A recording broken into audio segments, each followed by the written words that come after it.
To do German short rows, you're going to work back and forth on whatever short rows pattern. You're going to follow the pattern exactly until you come to the instructions for wrap and turn. And you're going to replace the wrap and turn with the technique for German short rows, which doesn't involve any wrapping whatsoever. Hooray! So I'm just using this bulky toe-up socks as an example.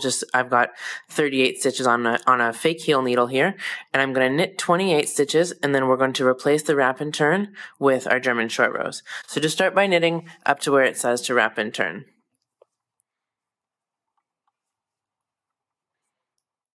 Once we've knitted our 28 stitches, which we can confirm by just counting by fives really quick, 5, 10, 15, 20, 25, 28.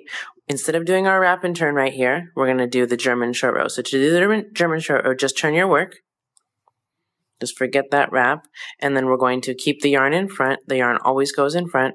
In this case, it already is in front. And we're going to slip this left-hand stitch right here from the left-hand needle to the right-hand needle, purlwise, and then take the working yarn and bring it up and over the right-hand needle, and we're going to stretch the stitch out and tighten that yarn so that the stitch that was one loop right here now becomes 2 loops on the needle.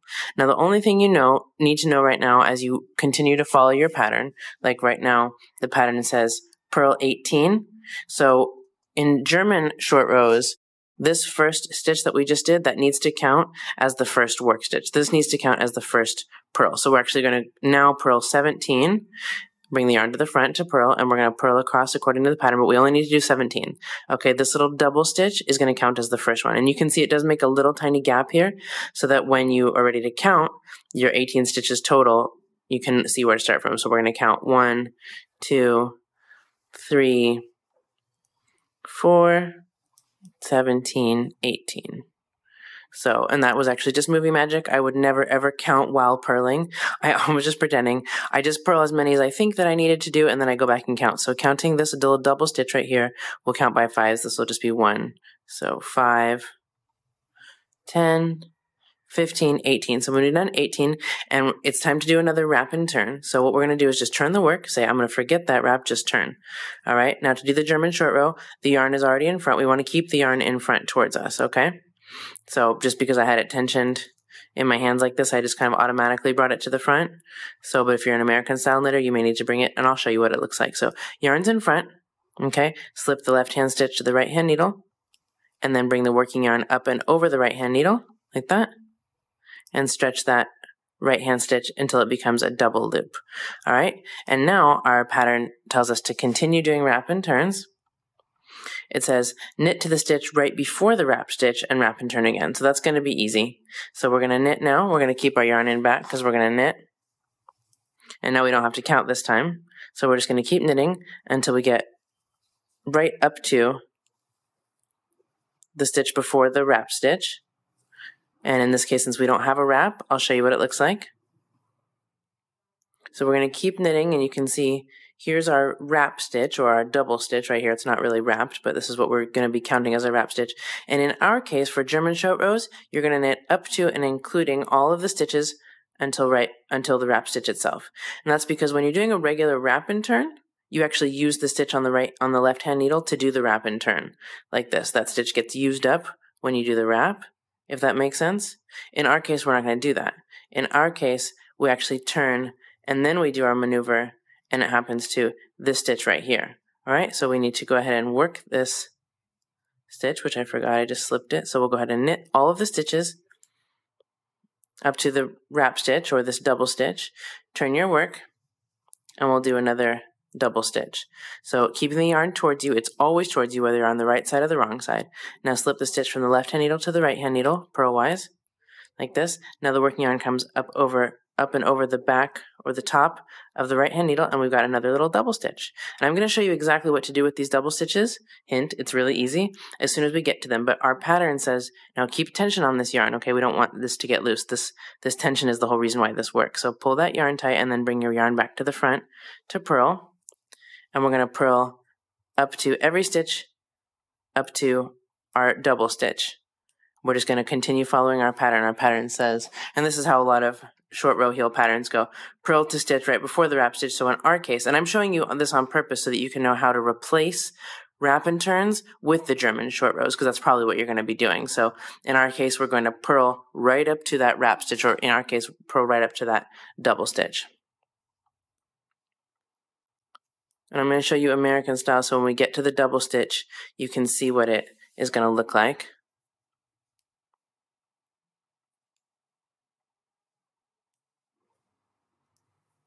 All right, to do our double stitch, we're going to turn the work directly. Bring the yarn to the front of the work, always. Slip the stitch from the left-hand stitch from the left needle to the right-hand needle, and then pull the working yarn up and over the right-hand needle. Now we're going to be knitting, so you can leave the yarn in the back to knit. So we've got this little double stitch here. And we're going to knit across to our next double stitch. And it's going to be really, really fun once we get to the point where we're going to disguise these double stitches, because they're going to disappear and the short row heel is going to look amazing. So continue working up right before your double stitch and doing your German short row. We get here, turn, yarn's always in front, slip from left to right, bring the working yarn over the back of the right needle, tension the yarn, bring it to the front to purl, and then purl back. No wrapping involved, no little tiny wraps to search for when you're working on tiny yarn.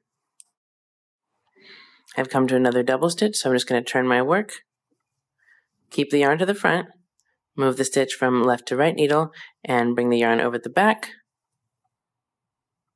like that, and tension it, and now we're going to knit across. Now let's say we have completed our directions. You can see that our short rows are starting to form. You can see that these rows in the middle are a lot taller. There's a lot more of them than the ones here on the sides. That's the whole point of the short rows. So let's say we're going to knit across, and our directions, let's say our directions here on the heel say repeat until we have so many unwrapped stitches between the wrap stitches. So that's going to be the same for us with our until we have so many unwrapped stitches between these double stitches right here. You'll just count the plain stitches. So the unwrapped stitches look like this. Like right now I have 1, 2, 3, 4, 5, 10, 11, 12 unwrapped stitches between these wrap stitches, and I've got 3, and they're not really wrap stitches, I'm just replacing that idea with these German short rows. So we've got 3 double stitches on this side and 3 double stitches on this side. So let's say the pattern told us to go ahead and just do it until there was 12 unwrapped stitches, and then normally with regular short rows, your pattern tells you to pick up and knit the wraps, and this is what makes people crazy, pick up and knit the wraps together with the wrap stitches as you come to them. So, and then we turn and purl across the row and disguising those wraps. So let's do it an easier way. In our case, as we get to the double stitches, it's so easy, you're going to love it. All you have to do is knit up to the double stitch,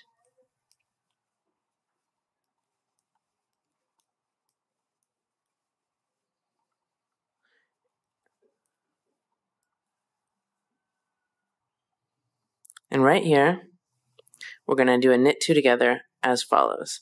We're going to knit, this is our little double stitch right here, so we're going to knit right in there as if it's just a knit 2 together. We'll knit these 2 loops together. Okay, and that disguises that double stitch. Come to the next one, put your right hand needle right through that whole stitch right there, like as if it's a knit 2 together, and knit those stitches as if they are 1. And you can see this looks very seamless. We'll do the last one. I'm just sticking the right hand needle right in the middle of those 2 stitches, and that's the last one. And we'll knit, and so the pattern will probably tell you to knit to the end of the row. We can knit however far we want, and take a look, and here are, you can basically totally not see it, and there was no picking up of wraps at all. When it's time in your pattern, when it says turn, sometimes it'll say slip 1, sometimes it'll just say purl to the end of the row. I'll go ahead and slip 1, it doesn't really matter. It doesn't really matter because this is an ugly swatch, not because it won't make a difference in the knitting. Just because I'm just slipping because the pattern just said slip, even though I didn't get to the end of the row just now. So we'll purl back over to where the other double stitches are on the other side of our short rows.